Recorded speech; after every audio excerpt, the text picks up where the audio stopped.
He came from a hard upbringing background, and so did I. We came from a home that I guess would be considered broken, and we were both homeless at one point of our lives, but we didn't let that stop us. Learning his story, I saw myself through him, and thinking like, oh man, if this guy went through the same things that I went through, anything's possible. Like I could be just as successful as him. You're listening to Creative Leadership with Heart, a podcast that inspires people to take action and be the leader they were born to be. I'm Coach Rico, and I'm known for coaching and training executives, leaders, founders, and high performers at Fortune 100 businesses, startups, and more. I'm a 20-year creative executive, leadership and life coach, author, speaker, and serial entrepreneur. I'm here to answer your questions about leadership and personal development while also asking you questions that can unlock your untapped potential.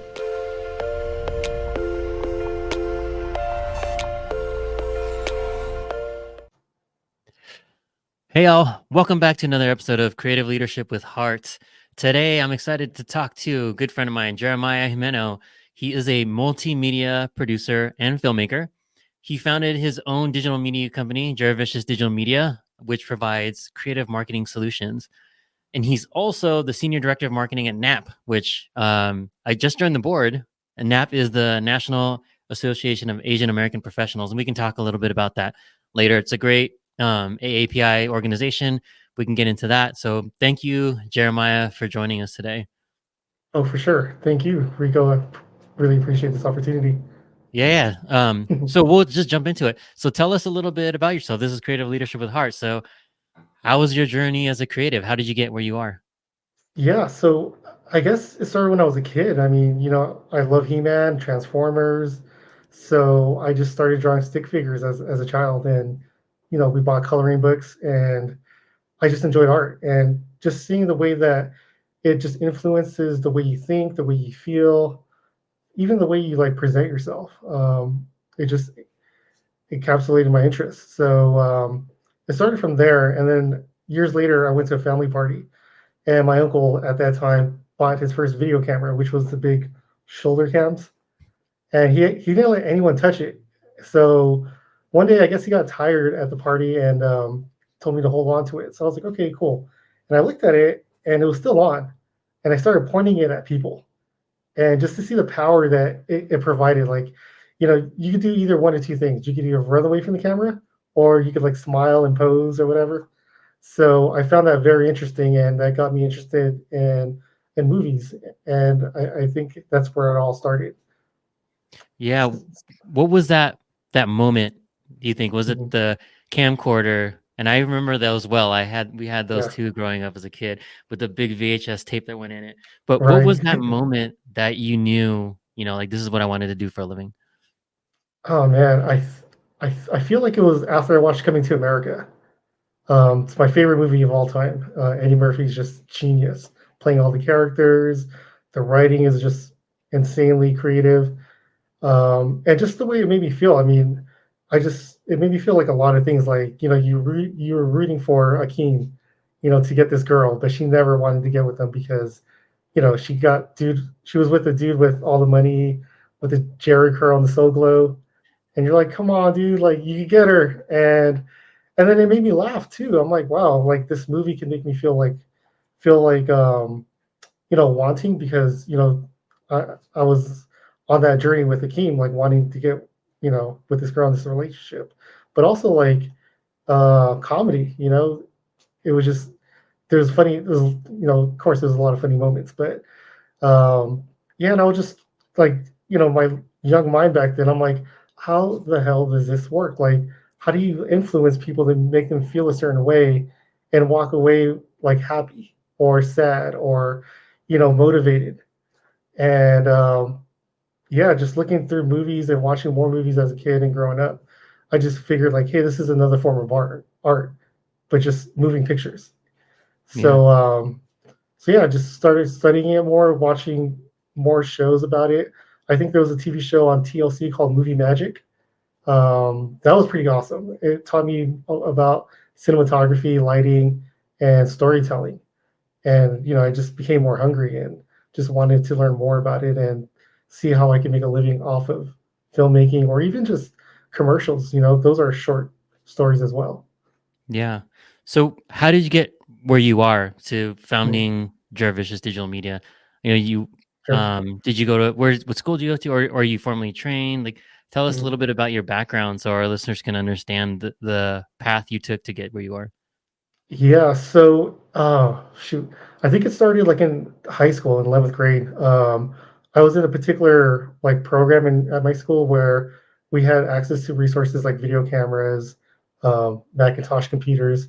So me and a couple of buddies were like, well, why don't we just make movies to do our presentations instead of like doing like, PowerPoint or, creating slides or whatever. So we started making short films just to like tell narratives or or just to get a point across, so to speak, like, like don't do drugs.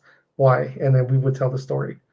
And then that led into um, going to college at Southwestern College back in Chula Vista, California, and I started taking my first film classes there. And I eventually traveled to, or transferred to UC Santa Cruz and studied film and digital media and sociology as well. And after college, you're gung ho, bright eyed, thinking you're going to change the world. And then real world hits, and they're like, we don't want to hire you. I couldn't find a job. So I just said, you know what, F it. I'm just gonna bet on myself, and gonna start my business, and hopefully I can leverage everything that I learned through college and also out on the field because I was able to get like little gigs for like documentary filmmaking or help people do a few commercials, and that's where it started. And I just went to City Hall and filled out a form for my business license, and the rest is history. Yeah, you made it happen, right? Is your slogan? Yeah, just make it happen. So. Yeah. So tell us a little bit about who you serve. So Mhm. with your, I think you call it JDM, right? Yeah, for Yeah, I sure. think you noticed a JDM for sure. So tell us who you serve and what's the mission for JDM? Sure. So when I first started, I started servicing small businesses and nonprofits, and the mission originally was to provide a voice for the voiceless because these individuals or businesses, they don't have a budget for marketing, so it's hard to know who they are, but they do serve a bigger part of the community and a bigger purpose and a very niche purpose that's hard to get a hold of with like bigger corporations and companies out there. So I saw a lot of businesses out there in San Diego that needed that help, and I thought it would be a great partnership if I could do some of their marketing and their videos, in turn provide me more experience, so I could show future clients that, hey, I could provide these services for you and tell your story in a unique fashion.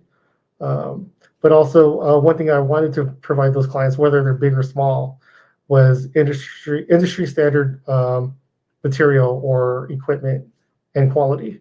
So I know back then in 2011 when I first started, it was like the Canon 5D Mark II camera that was like popular, and then I Mhm. transitioned to Blackmagic, which is more like a step above. So, shooting in like high end formats like RAW formats, getting high quality audio, lighting, instead of like the, typical like garage filmmaker with their basic lights and stuff. So, I wanted to provide them a unique experience and also quality experience.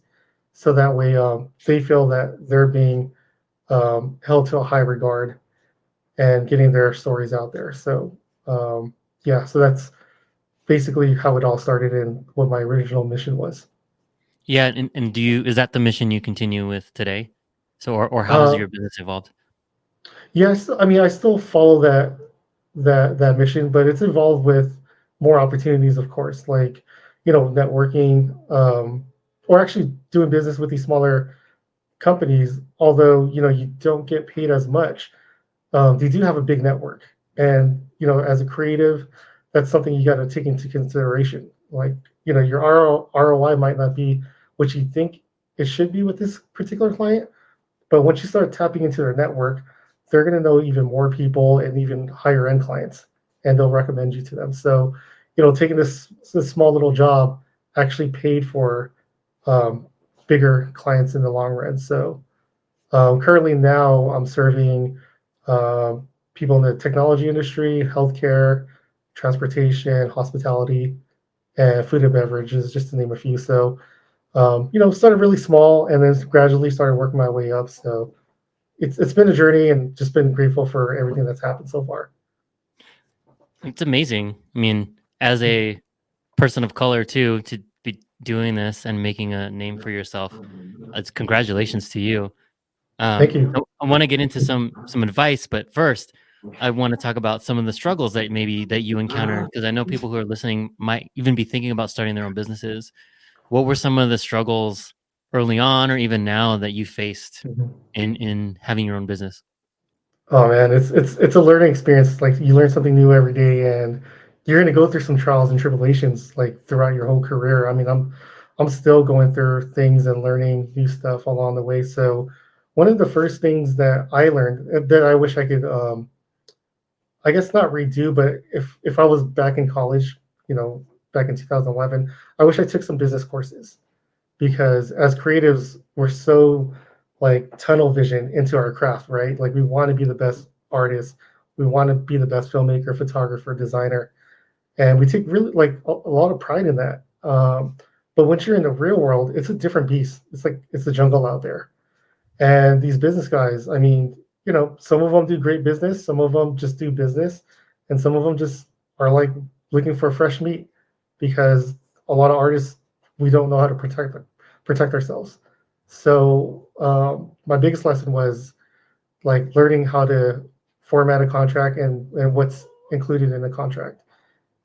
Because my first year I got taken advantage of. A lot of my work was stolen. I didn't get paid, or I wasn't paid what I was promised verbally.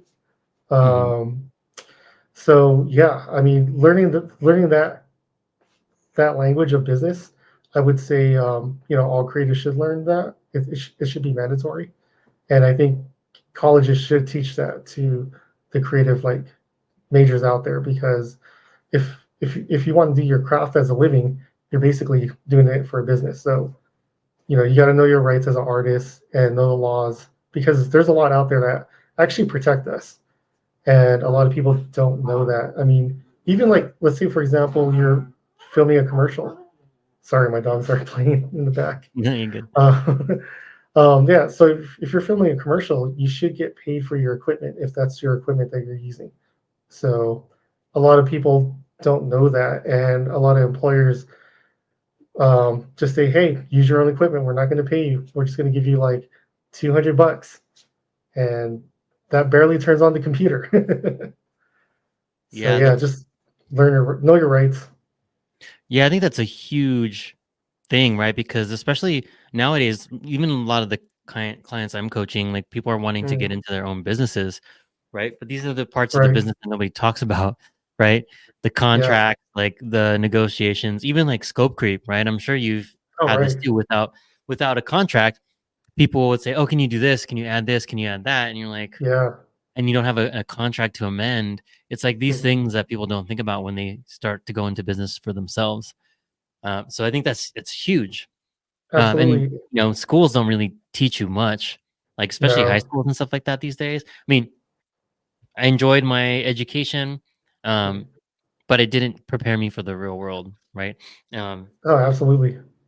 yeah, Yeah. Also, ego too. I mean, like throw your ego away. Like like I mentioned earlier, like we want to be the best artist, and I had an ego like I'm a great filmmaker, right? It's like I passed college, I made these great films, I must be good, but that doesn't really mean much in the business world if you can't, you know, check off everything on that scope of work list or whatever. If you can't fulfill all the needs of your client, um, you know, visuals don't really mean much if the message isn't there. yeah. So, yeah, So uh, we'll get back into the your business in a little bit, but I want to transition a sure, little bit into NAP. yeah, So I'm new to NAP, and again, for those who are listening, it's the National Association of Asian American Professionals. Um, how did you get connected with NAP, and what is the role you play? I know we talked about you're a senior director of marketing, but right. tell people listening a little bit about NAP, what they can, how they can benefit from NAP, And I think Sure. that would be helpful for especially talking about this creatives that are freelancing or starting their own business. Oh, for sure. And I just want to say congratulations, Rico. You're on the team. Okay. It's awesome. Thank you. Thanks. Yeah. So my nap journey actually started in 2020 in San Diego. Actually, I was talking to my contact from the Asian Business Association, and I used to go to their events and support them all the time. So one day they said, "Hey, why don't you join and become an actual member of the ABA?" And I said, "Okay, cool." So I went to one of the events that they invited me to. Walked in, was greeted by a young lady who took my membership fee, and I thought I was a member of the ABA. 5 minutes later, the event started, and he said, "Welcome to NAP," and I'm like, "What's NAP?" So the person who took my membership fee, her name was Lauren Garzis, and at that time she was NAP San Diego's president. And she's so sweet. She was like, "Oh, I'm sorry. Did you buy the wrong membership? Do you want a refund?" And I was like, "No, it's all good. Everything happens for a reason." So, so I originally got involved with NAP San Diego by accident, and a few months later, COVID hit, and everything became virtual. And I'm more of an in-person type of individual, so I like interacting with people personally, like face to face. So I kind of just let that membership expire until COVID got settled, and we all know how that worked out. Yeah. Yeah. Um, but the great thing was, I still was in contact with Lauren, so we kept in touch. We did a lot of business together, and she actually helped me and my business grow in San Diego. So I was really like grateful for her for that. So helped her whatever she wanted or needed. I helped and did whatever I could to support her and her organizations that she was a part of. So fast forward to summer 2023, I get a random email from NAP, saying that they're looking for a senior director of marketing.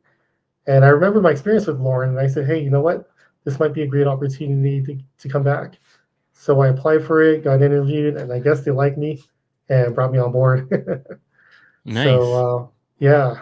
So actually, my first day on the job was their leadership convention in Boston last year, which was an amazing event. And you know, going back to what you're saying, like the benefits of NAP. So we throw two big events. The first one is the National Leadership Academy, and that helps build leaders because NAP is all about building leaders. That is our mantra and our tagline. So it's a lot of cool workshops on how to become a leader and how to develop yourself more as an individual and someone within your industry and field.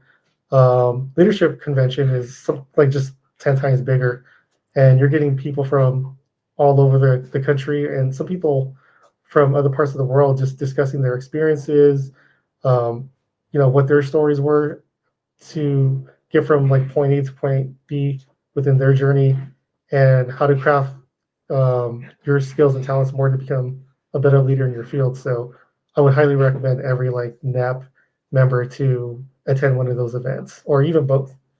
But I guess my responsibilities as the senior director of marketing with the national team is just to unify our branding with national and the chapters.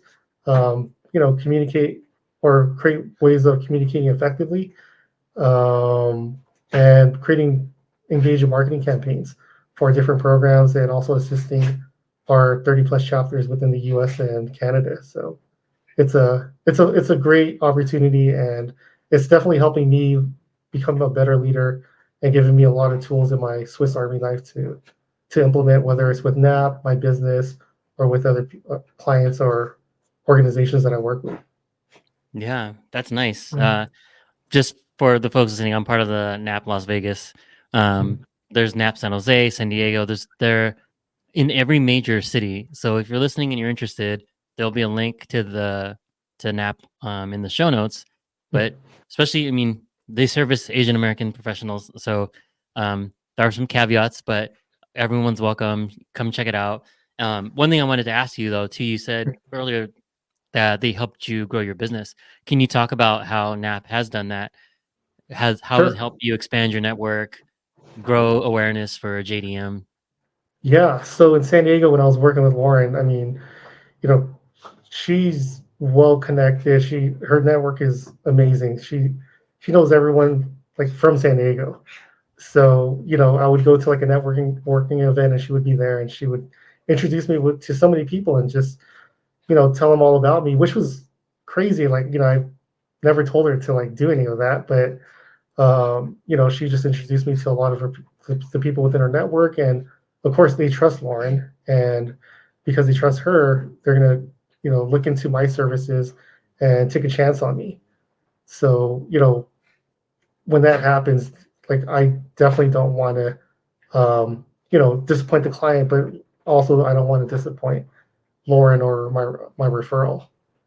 Right. And she's done that for me plenty of times, and that kind of just like branched out to meeting all kinds of business owners, industries, corporations, and yeah, it just expanded my business tenfold in San Diego. So it was a great thing that she did for me, and now like I just want to pay it forward. Absolutely. That's amazing. Mhm. Yeah, like that's the thing that why I also do this is if we can pay it forward to anyone else, anyone who's struggling or thinking of doing these things, that's what we're here for. Um, Mhm. and one of the things that I always run into with my coaching clients also is um, most of them don't like networking.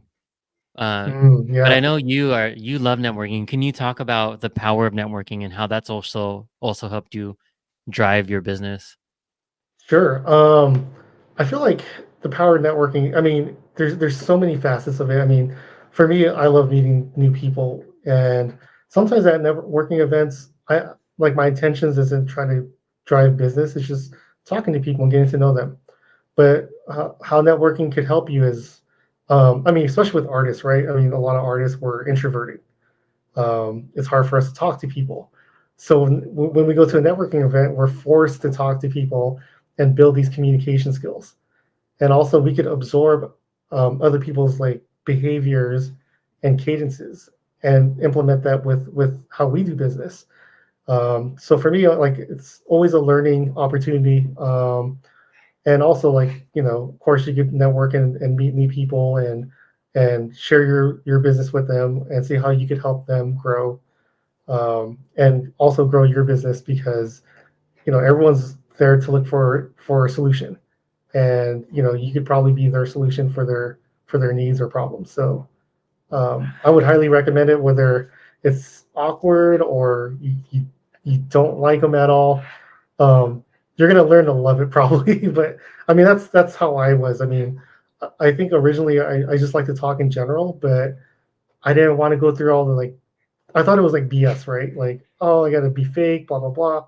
But no, you actually create and cultivate like meaningful relationships with these people, even if you don't do business with them.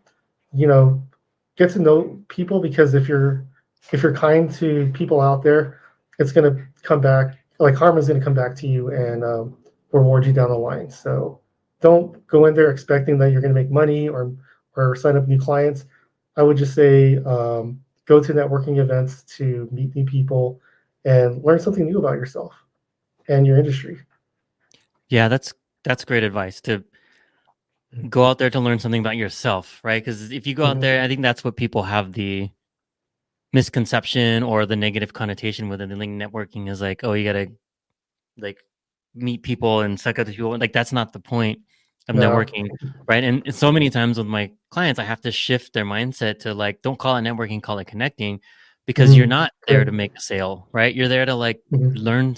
learn something, meet someone new, and maybe down the line there might be something you have in common in terms of a business venture or something like that. But for the most part, it's just getting to know people. And for me, Absolutely. like I met you and joined Nat because Yeah. COVID had this effect on me. Like pre-COVID, dude, I was doing recruiting events. Like at Netflix, I was like, how do I get more creatives, more underrepresented creatives into Netflix? And I would do Right. all these things, network, different countries, and all this stuff. And then the pandemic happened. And I was forced to like stay home, and I just Mhm. got like all of that went away, and I almost forgot how to do it. And Yeah. so Right. when I in 20 yeah, it was like 2023, mid 2023, I'm like, what am I doing? Like, why am I so allergic to like meeting new people, and this used to be a Mhm. thing, like a monthly thing for me. Right. And so I said, "Oh well, I mean, I'll just sign up for this thing and let's see what happens." Yeah. Met you, met Joyce, met Jorna, met like everybody in Nap LV, met great people, team members alike. Right. So it's been a great experience, and I'm now expanding. I'm wanting to do more. Um, I had no intention of joining the board in I know, right? Same July, here. and then they're like, "Hey, like you want to be part of the board? Help us build this thing." I'm like, "Yeah, absolutely. Like I see so Yeah. much potential in it." Right? And it's not Mhm. a networking thing. It's more just also about lifting voices. To your It point, is. and I really want to emphasize that your mission of giving the voiceless a voice. It's like those folks who maybe like Asians were the silent minority, right? We're often the For ones sure. working in the shadows, the things like Mhm. that. We need to break that misconception, and we need to lift each other up. And this is just another way to do it. Yeah, and that's the great thing about, like, not only networking, but with Nap, I mean, uh, like, we get to see, like, Las Vegas grow, and Joyce and her team has done a great job revitalizing it from my understanding. Nap Las Vegas was a thing in the past, but it kind of just died out, so Joyce pretty much, like, resurrected it, which is awesome. And she brought us on the team, and I'm like, oh, cool. I guess we're doing something right. But it's great. Like, yeah, like you said, we get to meet more people, but also help others like grow, and in turn allows us to grow too as individuals in the community. Asian Americans and Pacific Islanders, we're not really thought as the innovators in our fields, but you give us a chance and let us shine. We can make a lot of things happen and also push the needle, or yeah, push the needle forward, so to speak. Yes, absolutely. Um, and I know you are. I don't know if you want to talk about it. Yeah, I can bring you back on, but you are finishing up a short film that you're in the process. I don't know if you finished it up. We were talking about it before. We Oh, can talk right, about it yeah. now, or I can bring you back. Do you want to talk a little bit about it, or do you want to talk about it next time? Sure, we could talk about a little bit about it, and Yeah, once it's officially launched, then we could talk more. yeah. You told me a So little the bit about it, but give us Yeah, a teaser. okay. So the film is called The Killer Dream, and it's basically so the premise is, um, it's kind of a take on like Nightmare of Elm Street, on Elm Street, where you had Freddy Krueger in the character's dreams, killing the characters. So here, there's an urban legend where if you can't get over your insecurities or your fears, then the killer in that dream doesn't deem you as um, you know thinks that you're not like good enough to live life because you can't get over these fears. So it's basically taking like the AAPI's, the demons that we have within our communities, and trying to get over that. And you have this killer stalking these characters, and if they can't get over these fears within our community, then he just doesn't deem them justifiable to live. So like, and a lot of these fears are things that I experienced growing up as a kid up until now, and some of them I'll list is like a lot of Asians and Pacific Islanders.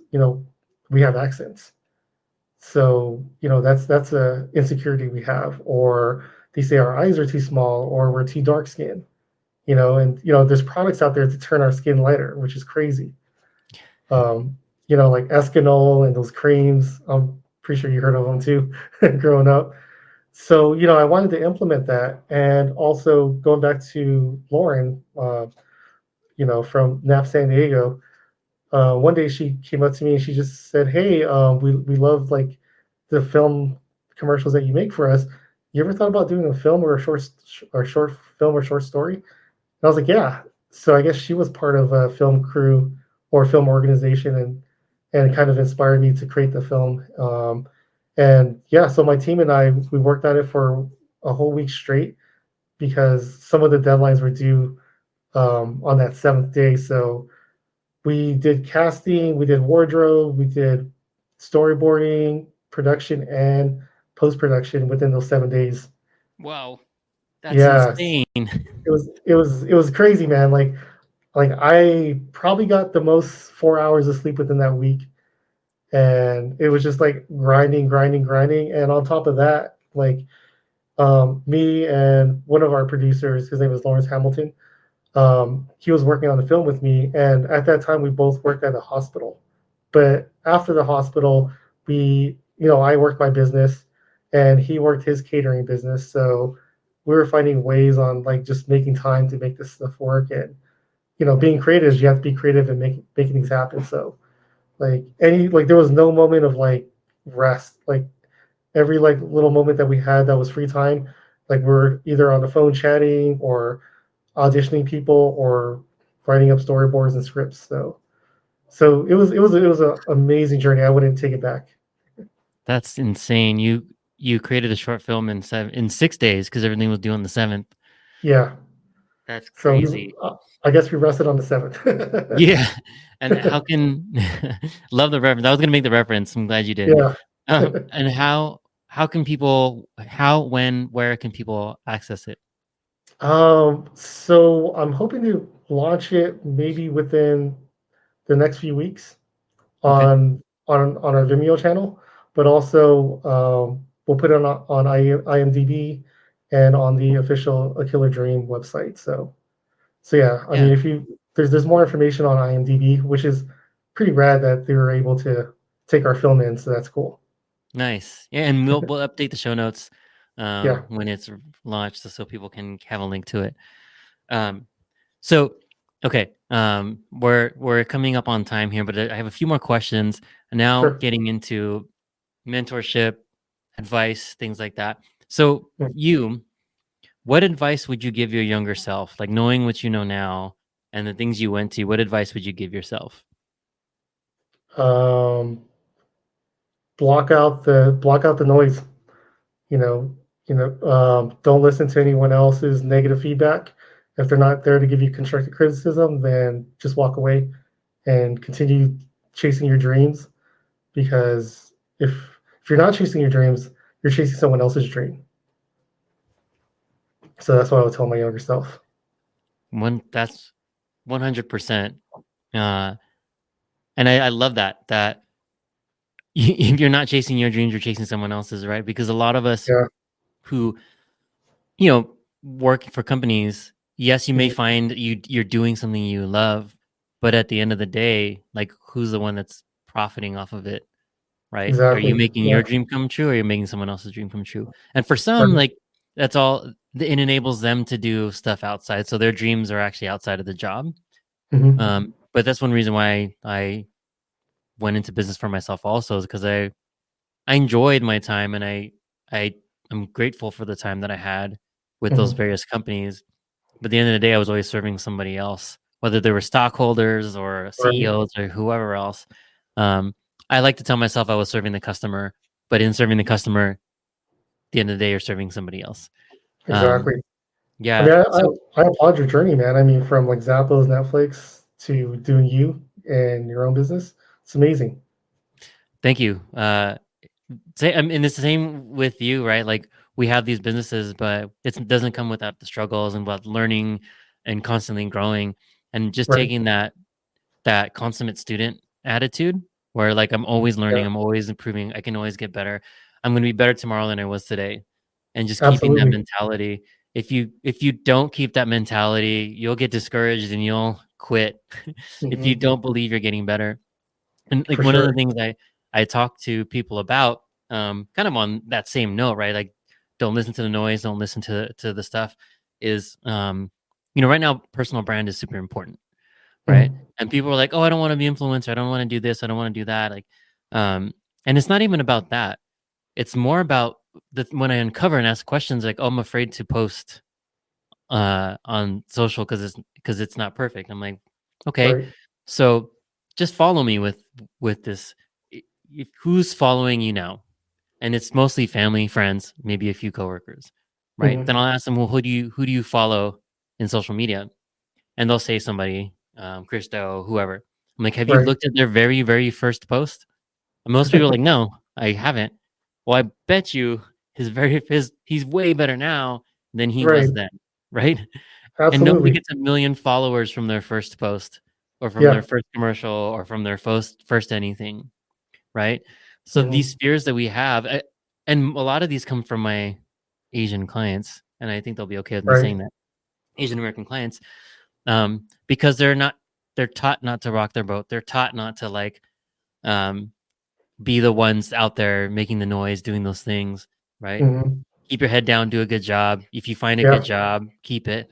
Those Right. kinds of things, right? I had to unlearn those things, and I'm sure some of Same those here. things were Yeah. passed on to you, and you kind of like, no, Yeah. I don't want that for myself.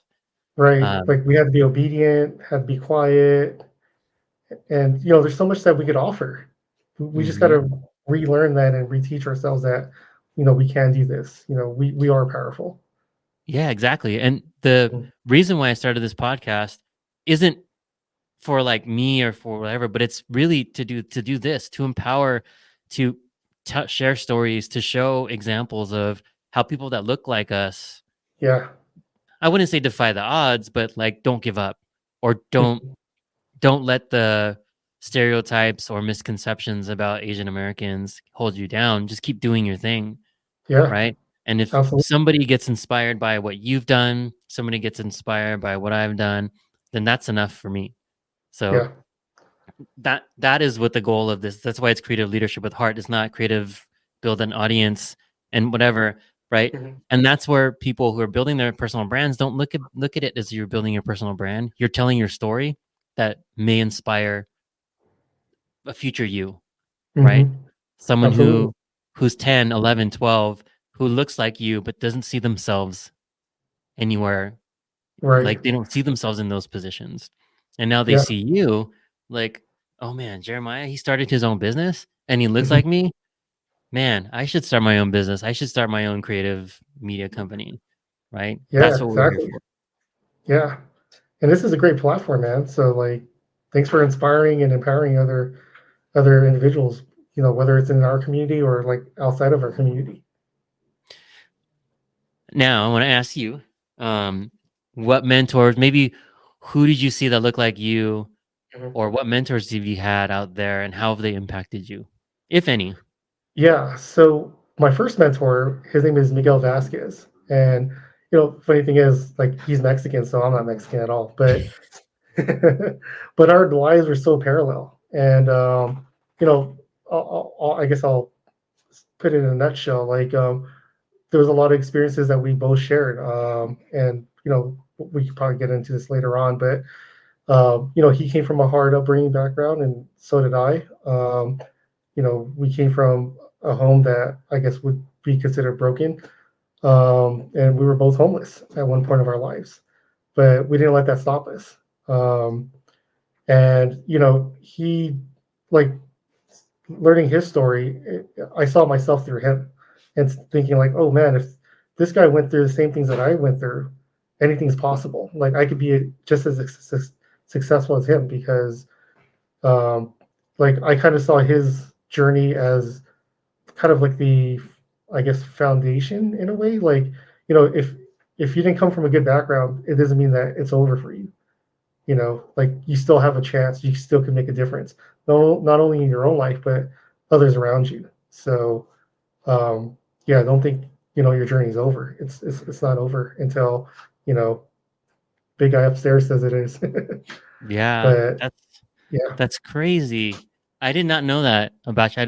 I don't know if you want to share that Mhm. story. I mean, one, that's a great mentor because running, even though you're similar. I don't know if you said you're similar in age, but even though you're living parallel lives, mentors don't always have to be these wise, like gray, like No. they can just be the person that's right next to you and Right. the relationship you build and learning from each other. I'm sure if I asked him, he may say the same thing about you.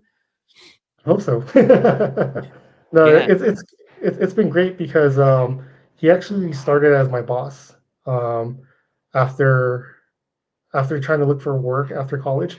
So I was doing a lot of like freelancing, and he needed to promote his nonprofit. So that's how we got connected.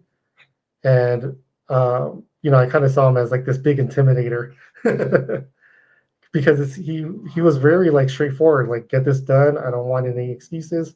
And it was just like yes, sir. But we built this trust and we got to know each other more. So that developed into a great friendship and a mentor-mentee relationship. And he's one of my best friends. And I'll go down there and go to family parties of his, and he'll support me in the things that I do. So it's amazing, like how you can cultivate these relationships from like seeing where it started to how it's like going up until now. So yeah, relationship building is very important.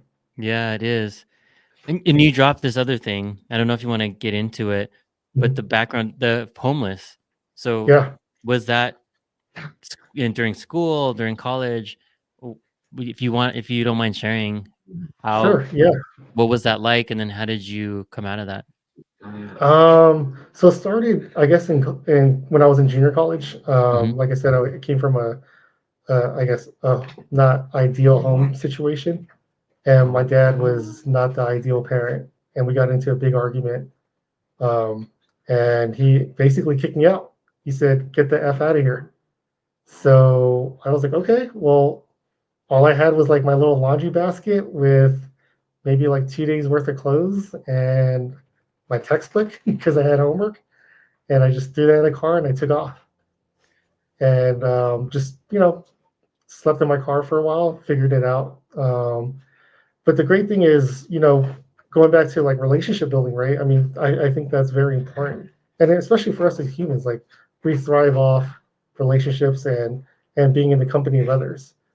And also, at that time, I was very like I was taught not to be vulnerable.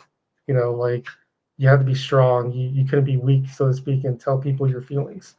So, at that time, I still had that embedded in my mind, but I realized that you're not going to get anywhere in life without help or without people around you. So I threw that ego aside, and after like, living out of my car for a while, I called one of my good friends. His name is Gabriel Urias, really great friend of mine and a big influence in my life. And basically just kind of broke down and called him and asked him for help. And he wasn't judgmental, and knowing that really like you know uh, made me think about like, wow, man, like people really care about you, and you can tell your true friends when they don't judge. And when you ask for help, the first thing they say is, you know, how can I help, or where are you, or whatever. And the first thing Gabe said was, come home. And I was like, what do you mean come home? He's like, come over to my place. It's your new home. And I was like, oh shoot, like it's amazing, like just to like let go, and know that you got others around you supporting you. And even if you don't think so, like you'll be surprised who your support system is. And that really taught me a lot about myself and life in general. Like that was like one of the biggest lessons that I learned growing up. And overall, like I don't have any like animosity towards my dad at that time. Like in the beginning, yes, like I was like, this guy's messed up. But you know there's always two sides of the coin.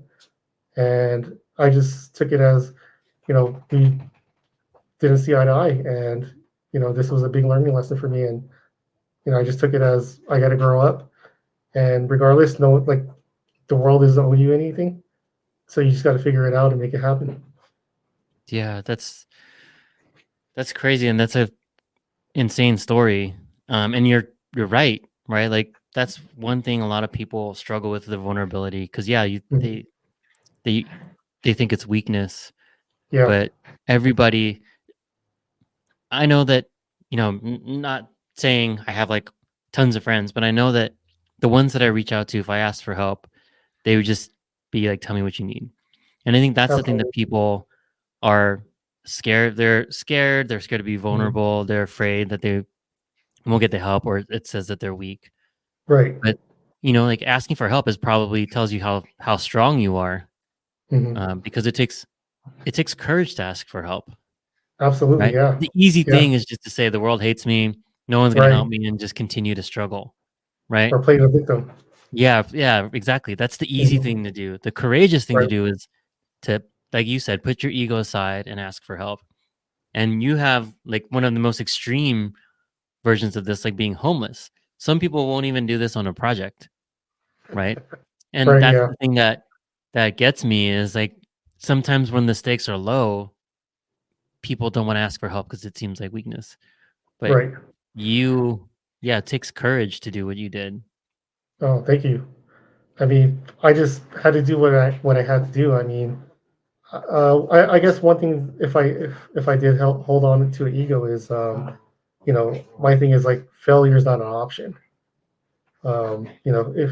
If I fail, then that means I haven't tried. So if I didn't reach out to Gabe, then I wasn't like trying to get help or trying to better my situation. I was just more digging myself in a hole and maybe even a grave if I didn't ask for that help. So who knows? I mean, I'm just glad that I didn't go that route and I was able to push forward and get the support that I needed from all my friends at that time.